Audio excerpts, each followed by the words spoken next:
De volta com o programa em discussão, hoje aqui recebendo o doutor Júnior, que é criminalista, e a doutora Josiane, que é psicóloga. No bloco anterior, doutor Júnior, a professora deixou aí uma questão no ar, que se relaciona quando um caso envolve dois menores. Como é que você ouve essa questão aí? A bola é sua. A prática de conjunção carnal ou qualquer ato libidinoso com menor de 14 anos, sendo, mesmo que seja consentida ou não, é um estupro de vulnerável. Seja o sujeito ativo, e aí a pessoa que pratica o sexo, seja homem ou mulher, independente de gênero, certo? Menor ou maior de 18 anos de idade, certo? Ele sendo menor de 18 anos de idade, ele pratica um ato infracional semelhante ao crime de estupro e pode responder estupro de vulnerável e pode responder por ato infracional assemelhado ao crime de estupro. Agora, a consequência jurídica disso, doutora Josiane, de fato, não é a mesma de que se fosse um maior de idade.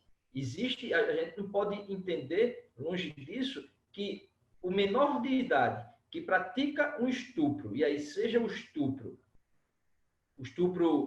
de uma pessoa maior de 18 anos de idade, ou o estupro de um vulnerável, que existe uma diferença, certo? Não só etária, mas também de circunstâncias do ato do estupro, certo? Se for um menor, ele responde também, responde, mas aí da forma do ato infracional, né? Assemelhado ao crime, não está isento de responsabilidade socioeducativa ou infracional, não está isento disso, ele vai responder, apesar de que, convenhamos que sancionar, às vezes, um menino de 12 anos que se associa a uma outra menino, a um outro menino ou uma menina, também da mesma faixa etária, mover a máquina do Estado para sancionar um menino desse, certo? Seja de 14, seja de 12, seja de 12 eu nem digo tanto, porque 12 ainda é uma criança, e aí, naturalmente, não haveria nem essa sanção de ato infracional, certo? Mas um menino de 14 anos que se envolve com uma mocinha, uma menininha uma criança de 12 anos, e pratica com ela conjunção carnal, repare, será que seria justo, interessante, pertinente pegar essa criança de 14 anos, digo sujeito ativo, e colocar ele no lado garoto, para sofrer, ser sancionado com um ato em decorrência desse ato infracional?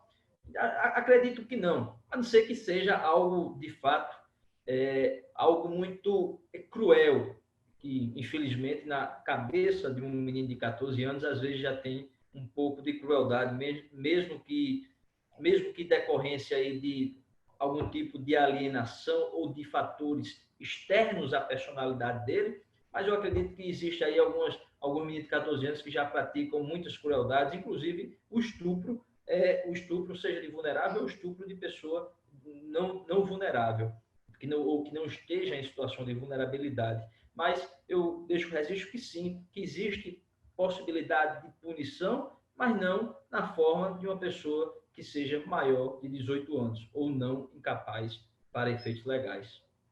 Ok. Doutora Josiane, quer acrescentar mais alguma coisa? Aí a resposta aí do doutor Júnior? Não, é porque eu quis trazer à tona, mas é justamente isso, né? Tem a punição, a gente temos dificuldade quando é com criança, né? Nós temos dificuldade da punição, né?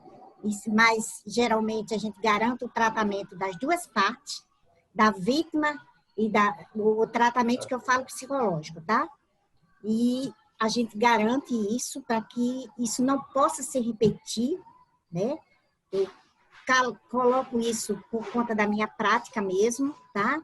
E a gente teve que atender os dois, são duas crianças, né?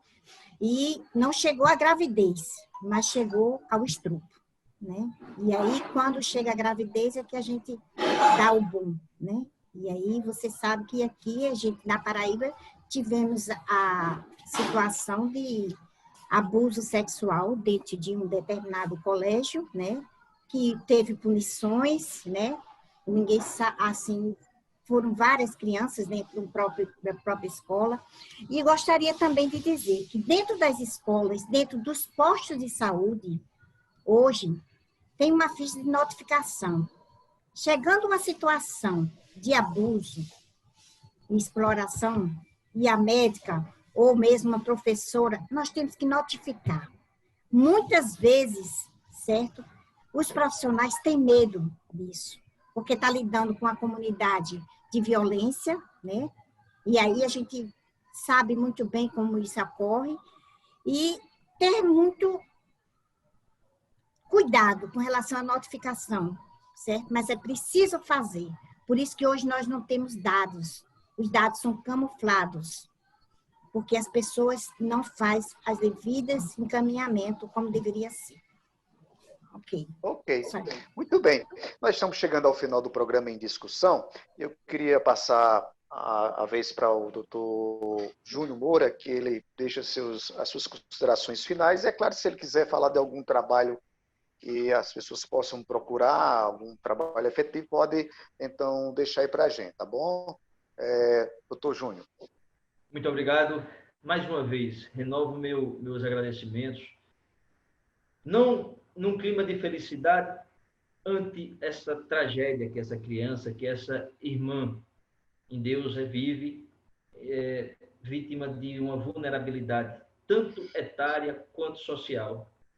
Mas eu registro o meu agradecimento pela oportunidade de poder estar debatendo um tema importante, de alguma forma e de maneira muito modesta, tá trazendo o meu contributo para os telespectadores, para a sociedade, os ouvintes em geral, dizendo que a lei autoriza sim a prática do aborto em situações que envolvem violência sexual e daí causa ou gera uma gravidez, certo? Os profissionais médicos, e é isso que está sendo muito debatido, se agiram conforme a lei ou se agiram conforme a ideologia. Eu entendo, certo? Extraindo da literatura legal que houve sim autorização, permissão legal para que eles pudessem praticar o aborto legal, o aborto humanitário naquela criança de 10 anos, que, de alguma forma, estaria sendo duplamente, aí é um entendimento particular meu, sabe, Eli? Sabe, doutora Josiane? Eu entendo que se essa criança, ela fosse obrigada, incutida a obrigatoriedade nela de ter que carregar esse feto e gestar uma criança, seria uma dupla punição que essa criança ia ter. Por quê? Porque ela já vive no cenário de pobreza aparente, já vive no cenário de vulnerabilidade, já é órfã de mãe, já vive distante do pai, o Estado alcança ela já de forma muito remota. Então, avalie uma criança dessa ter que estar na responsabilidade de criar um bebê, um outro inocente. Eu entendo que seria uma dupla,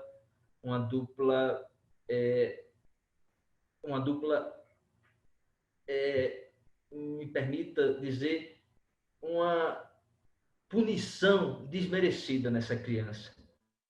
Uma punição desmerecida. Dizer que a Paraíba, ela tem sim bons profissionais que visam combater esses crimes sexuais.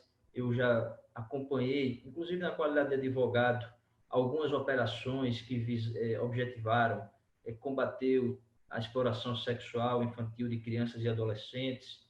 Eu tenho várias autoridades aqui que têm um trabalho focado e restrito nessa área. A exemplo, me permita citar um honroso nome, filho da Paraíba, o procurador doutor Varandas, procurador regional do trabalho, doutor Varandas, que faz um trabalho muito importante de fiscalização, de combate, de prevenção, que é extremamente importante, né, doutora Josiane?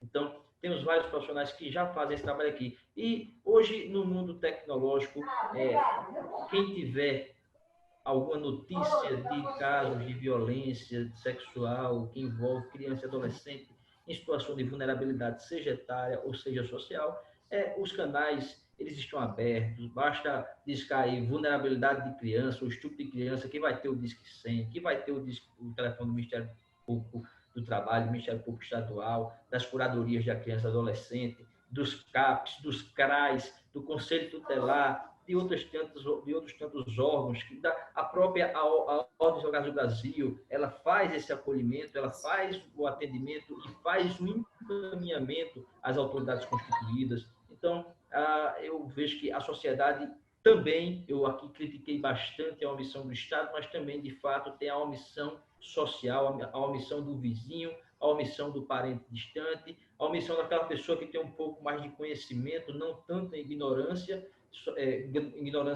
legal, mas um conhecimento de que aquilo tem algo errado e de poder acionar os representantes desses órgãos de proteção à criança e adolescente. Então, é importante, a gente não pode se omitir quando estiver diante ou conhecendo uma situação tão triste, tão lamentável quanto essa. Eu reitero meus agradecimentos e que sejamos mais cúmplices da lei e preocupados com o próximo.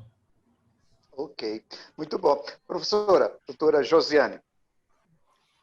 Pois é, primeiramente gostaria de agradecer o convite, Eri, e dizer também Nós é que agradecemos. Que vocês, assim, foi muito pertinente, né? Esse diálogo, esse discurso, esse debate, mas é muito pertinente, mais ainda, certo? Que a gente não traga só por conta desse caso. É pertinente porque nossas crianças e adolescentes estão sendo vítimas todo dia, toda hora, né? E dizer também que, como bem falou Júnior, essa criança, ela teve seu direito violado desde a não ter a sua família, a convivência familiar sadia. Então, assim, essa é justamente a primeira violação de seu direito dessa criança, né?